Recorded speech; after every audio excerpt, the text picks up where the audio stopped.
In this economy, Trump's economy, let's not. Let's not. You don't have to buy prey covers.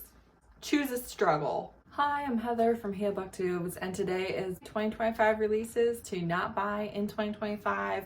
This is just kind of an anti-thesis statement to all the anticipated releases videos, everything that you want to pre-order and buy. Some of these books I'm looking forward to, some of these I'm not. I don't really buy books. I bought 2 books and they were for my birthday last year and they were my favorite duology of the year. I don't buy books. I really don't. I read ebooks, I read on Kindle Unlimited, I read from the library, very rarely buy ebooks. I currently have a total ebook TBR of 6, and I have no physical books on my TBR at all, and I don't even buy ones that I've read really. So I'm somebody who doesn't buy books. I am a reader. They are separate. You can read these books. I don't care. You can buy these books. I don't care. I don't care what you do with your money. However, you clicked on the video. So let's do this, shall we? Again, some of these I wouldn't read if you paid me. Some of these I will be reading. Some of these, if I bought books, I would be tempted to buy. Thank God that's not an issue. All right. This is in no particular order. I am actually kind of excited for this, and I really like the cover, a lot of it, but it's not Safe for Work by Nisha J. Tooley. I have a fantasy romance series by this author on my TBR, but I haven't read anything by them yet. This is Workplace Enemies to Lovers on a Tropical Vacation. I just love her dress. Like, I love the thigh slits. I love it, okay? And also, I love plants. If you put a plant on your cover, you get more of a shot from me. So it's really pretty, but I don't even know if I'm gonna read it. I gotta read that fantasy series first, and I know that's on Kindle Unlimited. Then I have Love is a War Song by Danica Neva. This is an indigenous author from the United States, and their debut rom-com, which is the first ever rom-com by an indigenous author traditionally published, came out last year, and it centered heavily on truths and lies, and the main character just lied about everything, and I ended up DNFing it. I had an arc. Yeah, I liked the writing though, and I did say that I would potentially be interested in reading another book by the author. This one, however, is a pop star having to come back to the reservation after, you know, being famous, and I don't like celebrity books. Maybe you do. Maybe you do. I don't. Also, Sword Heart by T. Kingfisher has been picked up by traditional publishers and is coming out. The cover is so much better. I love the cover. This might be one you want to buy because I've read it and loved it. It's so good. T. Kingfisher's fantasy romance is just not given the credit that it deserves. Sword Heart and the Same Steel series, Paladin's Grace, is the first book, but both have been picked up by traditional publishers and are supposed to start coming out this year, theoretically. It's so good. It's so good. If you like fantasy romance, this is some top tier stuff. So, I mean, you can read it pretty easily, I think, if you have access to a library, but yeah, the pretty new cover, I really like it. Jewel of the Isle by Carrie Rhea. These adventure rom-coms never ever end up being good. Mark my words. I know nothing about this book. I know nothing about this author. They might be a hidden gem in the rough. I don't know. When I tell you that by and large, adventure rom-coms are going to be a disappointment, you should listen to me. Along that lines, we have Temple of Swoon by Joe Segura. Ooh, guys, it's got some bad ARC reviews already. Some bad ones. The first book, though, I will say terrible, awful, horrible. Do not recommend. So don't let the cover fool you. And you know what? First book of this is actually the thing that got me to join NetGalley, and it was so disappointing. I can't even begin to tell you. And I wanted that cover so bad. I wanted that book so bad. It was going to be everything I'd ever dreamed of. I just knew it. It wasn't, which is why you should not buy these books. Maybe, I mean, you do you. You're going to anyways, but would I recommend? No, I wouldn't. The Broposal by Sonora Reyes. This is a Latinx adult romance debut. 2 friends enter a marriage of convenience to save one from deportation. But everything changes when they unexpectedly fall in love. Someone tell me if it's any good. Out of the Woods by Hannah Bonham Young. I don't know. Why did I even put this on here?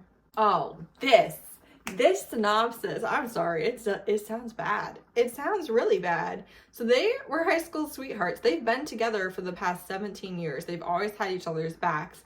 And then she begins to wonder, is she even a person without him? The answer is yes. Like, do we have to have a relationship fallout? Do we have to have a marriage in trouble in order to be a grown-up? I don't think we do. I don't think we do. No, hate it. No. Scythe and Sparrow, which is the Ruinous Love Trilogy #3 by Britton Weaver. This is dark rom-com, and she ruins food, like a food, in every single book. Do you really want another food ruined for you? Because let me tell you, I still thinking about the first book. That ice cream scene makes me gag. It took me months to be able just to think about that book without gagging, despite liking the book. Do you want another one? Another food? A safe food ruined in the name of crime? I don't think so. Then I have Runnin' No More by G.T. Dippe. Alright, so love shouldn't be a crime. They flee Nigeria to escape law and his trauma. See, that's where you lost me. The trauma part. Arrives in England. Alright, it tells us nothing. I don't know. They fall in love, but it's hard, I think. Wooing the Witch Queen. Alright. Which is Queens of Villainy. Great series title. #1 by Stephanie Burgess. I don't know this author or anything about this. Me and my migraine are jumping in to say I accidentally read multiple books by this author since filming this video and enjoyed them. Although they were novellas, they were kind of short. So it's a romantasy with a fun irreverence, yada yada. However, it is comped to Assistant to the Villain, and I don't believe anybody that liked that book, so just know that. She's the wicked sorceress, he's the mysterious dark wizard, but he's actually a sweet, nerdy archduke in disguise. So, he's not a dark wizard at all. I do tend to like my villainous woman to find a strong villainous partner. That doesn't really sound like what we're getting, but it could still be good. It could still be good, but you could also find that out without buying it. Just Our Luck by Denise Williams. Love this cover. Love the fat main character on the cover. Love the style. Love the colors. Love everything about it. Looks fantastic. A lottery ticket and donuts. Fake dating romance. Sure, but are you on a book buying ban? These are the questions you have to ask yourselves. Say You'll Remember Me by Abby Jimenez. Do you want to cry? I don't want to cry. I'm not reading anything by Abby Jimenez. Deeply emotional contemporary romance. No, thank you. Enigma by Runix. If you know anything about this author, I will believe it gets published when I see it. I wouldn't worry about buying it at this point in time. Overruled by Lana Ferguson. Lana Ferguson got exposed for some really, really racist stuff, if you're not aware. Like, not a little bit, like a lot of it. Not like, well, that was kind of problematic. That was kind of, like, not great rhetoric. Like, racist, explicitly racist stuff. So I would not be giving her my money if I were you. Lore of the Tides by Annalise Brana. Lore of the Wilds was bad. It was bad. Cover stunning, gorgeous. I wanted it. I wanted that book. It was bad. It was not good. It was not good at all. And some of you think it was, and I just don't believe you. I don't believe that you think that. The Jested Crown, which is Scorched Throne #2, the final book in the duology by Sarah Hesham. I liked the first book. It has some colonizer romance in it, basically. I'm curious to think what she does in this second book. I will say it's based on Egyptian inspired, and I'm telling you right now, you're going to not recognize anything Egyptian in it. I promise you that. Warrior, Princess, Assassin by Bridget Kemmerer. This is a love triangle, basically, I think. So there's one reason right there why you might not want it. But the warrior is one person, the princess is one person, the assassin is one person, right? This is not warrior, princess, assassin all in one character. It does sound a little bit interesting though. So there's a princess caught between duty and desire, the fearsome warrior king she's promised to, and the assassin now tasked with hunting them down. I mean, I would read it. I wouldn't buy it. And then this title is immaculate. Shy Trans Banshee by Tony Santarella. This is 3 friends, supernatural crime. We love trans people over here. We love gay people over here. So, I mean, maybe buy that one. I won't be, but maybe you should. I'm not here to tell you what to do. I'm just here to entertain and judge. All right, then this is my actual anticipated releases shelf on Goodreads. So, I mean, I'm looking forward to reading all these. That doesn't mean that I will. I'm looking forward to reading all these. That doesn't mean I'm gonna buy them. The Innkeeper Chronicle graphic novel number 2 by Ilona Andrews. These are graphic novels based on their sci-fi romance series. Ilona Andrews is a prolific writer. They're very well known. You probably have a very good chance of reading their books from the library. They have graphic audios out, which, I mean, I don't listen to, but you might. Yeah, I mean, this is for the fans. This is for the stands. If you aren't an Ilona Andrews diehard, I don't know that you need this graphic novel, but, you know, far be it for me to discourage you to read the first one. A Love Most Brutal, Morelli Family number 2 by Kath Richards. A Love Most Fatal, the first book in this mafia rom-com-esque series where she's the mob boss and he's a nerdy math teacher. My favorite romance of 2024. It was so good. I'm looking forward to this one. This one is her sister who is her enforcer and then the head of another mafia, and it's a marriage of convenience, like an alliance marriage, and she's scary and I can't wait. I'm so excited. However, the first book was on Kindle Unlimited, so this book will probably be on Kindle Unlimited also, so that's how I'll be reading it. But gosh darn, it is so good. Then we have Wrath of the Dragons, which is Fear the Flames number 2 by Olivia Rose Darling. Fear the Flames is not the best romantasy I've ever read by any stretch of the imagination. It's not even a 5-star, but it is a very fun time, and there are dragons, and it is like unknown enemies to allies, but not reluctant all in allies to lovers. And it has a bit of a plot twist right there at the end, a bit of a cliffhanger ending, and I'm looking forward to it. Am I gonna buy it? No, I'm not gonna buy it, but I'm gonna read it. Then I have Declan, which is the Edwards Brothers book number 2 by Drea Anderson. All of her Black paranormal romances are on Kindle Unlimited. And also her ebooks are dirt cheap. So, I mean, if you do want to buy one, this could be it. I love her books. What do you want from me? I'm going to be reading this on release day. It's in February. Go me. Werewolves. Heck yeah. Untethering Dark by Desiree M. Nicoli. This is a dark monster, paranormal, fantasy, who even knows.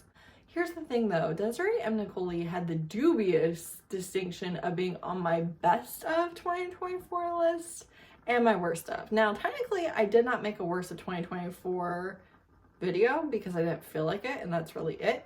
But I did have a standalone rant about one of her books, and then her 2 novellas made it on my best novellas of the year. Like, phenomenal, amazing, had a wonderful time. So I'm scared. I'm nervous for this one. I hope it falls in the good one, but I wouldn't like stake my life on it or my money. Exquisite Ruin, The Labyrinth number 1 by Adrienne May. This is intriguing. I like the cover. I don't love labyrinths all that much, or labyrinths, as many a reader has pronounced it, I'm sure. This is a retelling of the Minotaur. A sorceress and a demon are entwined in a sensual battle to escape a deadly maze and reclaim their freedom. I want to see reviews. I want to see reviews before I even think about reading this. Last Chance to Save the World, Chaotic Orbits #1 by Beth Rebus. This is a con artist, basically, and a government guy trying to work together, and they have a romance, and it is sci-fi. It's fantastic. It's so, so good. The best. The ebooks are so expensive. These books are under 200 pages, and they're like $15 ebooks. A joke. A joke. Traditional publishing has lost the plot, let me tell you. But I can't wait to read it. I just won't be buying it. You know what I'm saying? The Woman Left Behind is Misted Pines #4 by Kristen Ashley. If you haven't already read and loved this entire series, I don't know why you would buy this. It's thriller romance. I will be buying this one. Yeah, I will. I mean, I'll buy it on ebook. It'll be $5.99. I'll read it the day it comes out, same as always. But should you? Probably not. The Night and the Moth, The Stonewaller Kingdom #1 by Rachel Gillig. Rachel Gillig is the author of the Shepherd King duology, One Dark Window and Two Twisted Crowns, which are the only books I bought physically last year. So when I say I want this book, I want this book. I'm not buying it. I'm not buying it. I will wait and get it from the library, partially because it's the first in another duology, and partially because it ends on a major cliffhanger. So honestly, if I have to wait a couple of months to read it, that's just less time for me with the cliffhanger until book 2, you know?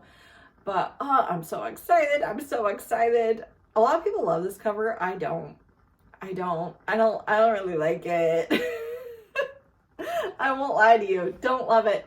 But yeah, it's a diviner and a knight, and, you know, reluctant allies to lovers and gothic. I'm excited. Rose and Chains, the Evermore trilogy by Julie Soto. Some of my friends really love their contemporary romance, and this is a fantasy romance trilogy. And Captured as her castle is overrun by the enemy. Okay, see, I'm in. She's stripped of her mind, magic, and freedom. I'm out. Auctioned off to the highest bidder. I'm in. She's sold to a high-ranking yada yada. Her long time and ill-fated infatuation. So she's always been into him, and they're so cruel, and they control heart magic. I don't know. I don't know, but it could be a very good time. I won't even lie to you. But are you trying to read your own TBR? This isn't on your own TBR, so, you know, work on those goals. Dearly Beloved #1, The Irresistible Urge to Fall for Your Enemy by Bridget Knightley. I like this cover. I like this premise. I like this title. I like it. I didn't even request it on NetGalley. I'm gonna wait and see. Basically, she's a healer, he's an assassin, and they have to work together. Oh, I like this description. It says high interaction, slow burn. You know what I'm talking about. You know what I'm talking about. I want you to have a lot of conversations, even if you're not falling for each other. A Witch's Guide to Magical Innkeeping by Sangu Mandana. The Very Secret Society of Irregular Witches by Sangu Mandana. Delightful, amazing, fantastic. One of my favorite books of 2023. A delight. This was supposed to come out in 2024. It didn't. It's supposed to come out in 2025. It's already been moved back at least once in 2025. We will see if it even comes out. But when it comes out, best believe I'm going to be reading it. I'm going to have that hold on the library so fast. Another one is Skybriar by Talia Hibbert. This is going to be a Jane Austen contemporary retelling by her. So excited. I think this is another one that was supposed to come out in 2024. It's now scheduled for August of 2025. We will see. We shall see. I'll be the judge of that. Cleopatra by Sarah L. Arifi. I would be so much more excited for this Cleopatra book if it was by a different author. And I would like to say I'm going to wait and see reviews about whether or not it's good, but some of you liked Feybound, so I genuinely don't think I can trust you on that either. Last, definitely not least, highly anticipated book for me, All Hell Chaos, Time of Iron #2 by Sarah Reese Brennan. This is the sequel to Long Live Evil, which is basically the girl goes into her favorite fantasy book. She knows she's in a fantasy book, and then she's the villain in the fantasy book, which I loved. I don't think that it was given its due diligence. I don't think you all treated it with the respect that it deserved. It was fun. It does have a major content warning for Cancer because that is what she is dying from and why she goes in this fantasy book. But it was fun. It knew what it was doing and it had fun doing it. It turned tropes on its head and did all sorts of stuff, and I just liked it. And while the ending was not predictable, it was exactly the type of tropes that I like. So if you give me what I like it and I want more of it. I feel like that's pretty obvious. But yeah, those are some 2025 releases. They're not in publication order. I'm not buying any of them. And I'll only read some of them. And let me tell you, based on the books that I was looking forward to in 2024, thank God I don't buy books because so many of them were mediocre at best. So save yourself. Read it without buying it. You can do it. Let me know. Some of you think I'm mean for this, but it'll be okay. Also, in 2024, I mentioned how I do monthly anticipated releases every month. I'm not doing that in 2025. I've done it for like 3 years or so. I don't know. But I'm done. I'm not doing that anymore, so I guess I will. Thanks so much for watching. Bye.